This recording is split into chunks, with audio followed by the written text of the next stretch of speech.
அல்ஹம்துலில்லாஹ். புகழனைத்தும் அல்லாஹ் ஒருவனுக்கு உண்டாட்டுமாக. அல்லாஹ்வுடைய மாபெரும் கிருபையினால் 6ஆம் நாள் தராவி தொழக்கூடிய வாக்கியத்தை அல்லாஹ் வழங்கியிருக்கிறான். இந்த தொழுதவர்களுக்கு என்ன சிறப்பு என்று சொன்னால், பைத்துல் மஅமூரில் தவாப் செய்த நன்மையும், உலகத்திலே இருக்கக்கூடிய எல்லா பொருட்களும் தொழுதவர்களுக்காக பாவமன்னிப்பு தேடுகிறது என்று நபிகள் நாயகம் ஸல்லல்லாஹு அலைஹி வஸல்லம் சொல்லி காட்டுவாங்க. நாம் பார்க்கிறோம், ஒரு வார்த்தை வெல்லும், ஒரு வார்த்தை கொல்லும் அப்படிம்பாங்க. எப்படி என்று சொன்னா, ஒரு ஊர்ல மன்னர் இருந்தார். அந்த மன்னர் என்ன செஞ்சா, கனவு கண்டாங்க. எப்படி என்று சொன்னா, தன்னுடைய எல்லா பருக்களும் விழுந்து விடுவதாக கனவு கண்டார். இப்ப காலையில பார்க்கின்ற பொழுது கனவுக்கு விளக்கம் சொல்லக்கூடியவங்க யாராவது இருக்காங்களா அப்படின்னு கேட்டாங்க. அப்ப கேட்ட உடனே ஒரு ஆள் அழைச்சிட்டு வந்தாங்க. ஒரு ஆள் அழைச்சிட்டு அவங்க சொன்னாங்க, கனவுக்கு விளக்கம் எனக்கு தெரியும். அப்ப நான் கண்ட கனவுக்கு விளக்கம் என்ன? ஆனா இப்படி எனக்கு கனவு வந்துட்டீங்க அப்படின்னு சொல்லிட்டு, உங்க உறவுக்காரங்க எல்லாம் எல்லாரும் இறந்துருவாங்க, பிறகுதான் நீங்க இறந்து போவீங்க. அப்போ உடனே என்ன செஞ்சாரு மன்னர், இதை கேட்டுட்டு, இவருக்கு நீங்க தண்டனை கொடுங்கப்பா அப்படின்றாரு. அப்புறம் மேல இன்னொரு ஆளை அழைச்சிட்டு வந்தாங்க. மன்னர் அவர்களே, இவங்க கனவுக்கு இன்னும் நல்லா விளக்கம் சொல்லுவாங்க அப்படின்றாங்க. சரிப்பா, நான் கண்ட கனவு இது, இந்த கனவுக்கு என்னப்பா விளக்கம் அப்படின்னு கேட்கிறப்ப அவர் சொன்னாரு, மன்னரே, எல்லா பொருட்களும் விழுந்து விடுவதாக கனவு கண்டீங்கல்ல, இதுக்கு என்ன விளக்கம் சொன்னா, நீங்க நீண்ட காலம் வாழுவீங்க, உங்க உறவுக்காரங்களை காட்டில நீங்க நீண்ட காலம் வாழுவீங்க, உங்களுடைய வாழ்நாளை இறைவன் அதிகரிச்சிருக்கிறார் அப்படின்னு உடனேயே மன்னர் என்ன செஞ்சாரு, நிறைய பரிசுகளை கொடுத்தாரு. செய்தி ஒண்ணுதான். எப்படிங்க? செய்தி ஒண்ணு, ரெண்டு பேரும் சொன்னது ஒண்ணுதான். ஆனா சொல்றாங்க, ஒரு வார்த்தை வெல்லும் கொள்ளுங்கிறாங்க. இவர் என்ன சொன்னாரு, நீங்க நீண்ட காலம் வாழ்வீங்க அப்படிங்கிறது சொன்னாரு. அப்ப அவர் சொல்றது பார்த்தனே, உறவுக்காரவங்க எல்லாம் இறந்த பணம் என்ன செஞ்சாங்க, அந்த ஒரு வார்த்தையை கேட்டு டென்ஷன் ஆயிட்டாங்க. அப்ப சொல்றாங்க, ஒரு வார்த்தை வெல்லும், ஒரு வார்த்தை கொல்லும். சில இடங்கள்ல நாம பார்க்கிறோம், எப்படிங்க போட்டிருப்பாங்க, அதாவது அனுமதி பெற்று உள்ளே வாங்க அப்படின்னு என்ன செஞ்சிருவாங்க. சில நேரத்துல என்ன செய்ய போட்டுருவாங்க. சில பேர் என்ன போட்டுருவாங்க, அனுமதி இல்லாம உள்ளே வராத. அப்ப அனுமதி பெற்று உள்ளே வாங்கிறது ஒரு எப்படி இருக்கு, அனுமதி இல்லாம உள்ளே வராத, ரெண்டு விஷயம் ஒண்ணுதான். ஆனா அந்த வார்த்தைகள்ல நீங்க பார்க்கின்ற பொழுது சில வித்தியாசங்கள் இருக்கிறது. அல்லாஹ் குர்ஆன்ல சொல்றான், சில வார்த்தையின் மூலமாக அவர்களுக்கு இறைவனுடைய சாபம் ஏற்படும், சில வார்த்தையின் மூலமாக அவர்களுக்கு நன்மைகள் ஏற்படும். மட்டுமல்ல, சில வார்த்தை அவர்கள் சொர்க்கத்துக்கு அழைச்சிட்டு சொல்லும். எப்படிங்க? சில வார்த்தை அவர்களுக்கு சாபம் ஏற்படும், சில வார்த்தை அவர்களுக்கு தீமை மட்டுமல்ல நரகத்துக்கே அழைச்சிட்டு போயிடும் அப்படின்னு அல்லாஹ் குர்ஆன்ல சொல்றான். அப்படி நாம பார்க்கின்ற பொழுது நாளைக்கு மறுமையில 2 வருஷம் நிக்கும். எப்படிங்க? 2 வருஷம் நிக்கும். எப்படி சொன்னா நம்ம பாக்குறோமே, இல்ல ரேஷன் கடையில பாக்குறோம். அப்படிங்கிறப்ப ஆண்கள் 1 வருஷம், பெண்கள் 1 வருஷம். அதே மாதிரி நாளை மறுமையில 2 வருஷம்.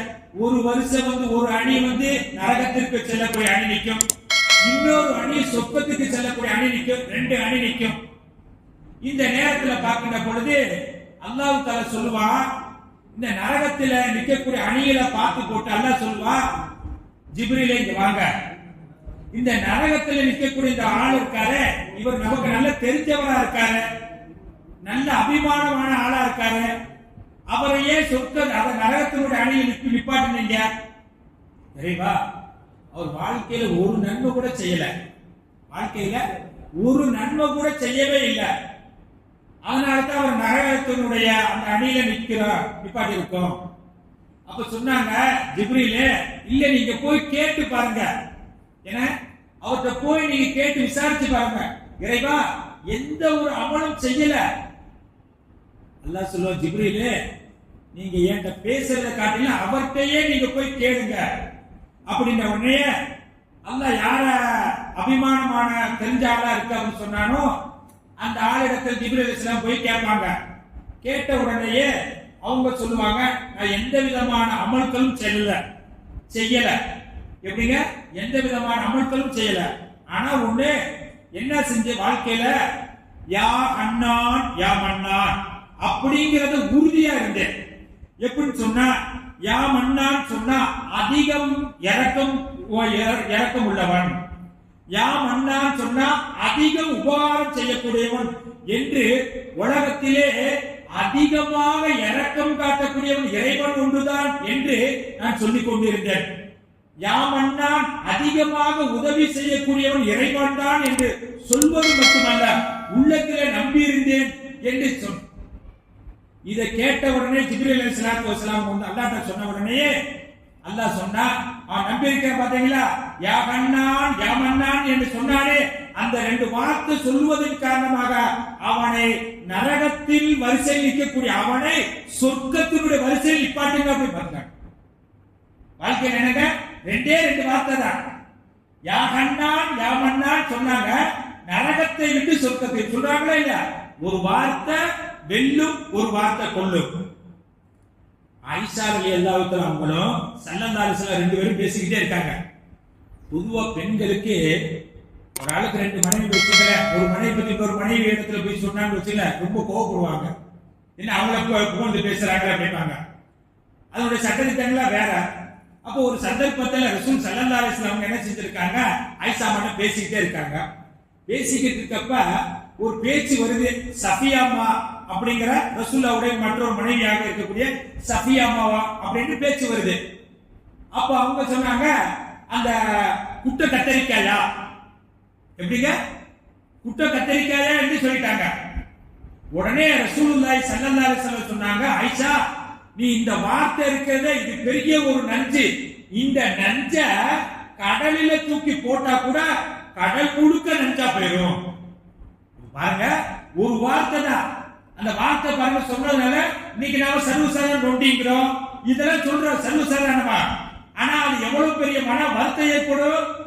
அண்ணன் பெருமான் ஸல்லல்லாஹு அலைஹி வஸல்லம் ஆரம்ப காலத்திலே கண்டிச்சுட்டாங்க, இது பெரிய ஒரு விஷயம் அப்படின்னு. அப்ப என்ன தெரிகிறது, ஒரே ஒரு வார்த்தை தான். அந்த வார்த்தை இறைவனுக்கு பிடித்தமானவர்களாக ஆக்கும். நம்ம ஒரு வார்த்தை இறைவனுடைய சாபத்தை கொண்டு வரும். ஆகையினால் அதைத்தான் பழமொழியில சொல்லுகிறார்கள், ஒரு வார்த்தை வெல்லும், ஒரு வார்த்தை கொல்லும். ஆகையினால் நாம் இறைவனுக்கு பிடித்தமான வார்த்தைகளை நாம் சொல்லுவோம். அதே போன்று சொர்க்கத்தினுடைய அடிகளில் நிற்கக்கூடியவர்களை நம்மவர்களை அல்லாஹ் ஆக்குவானாக.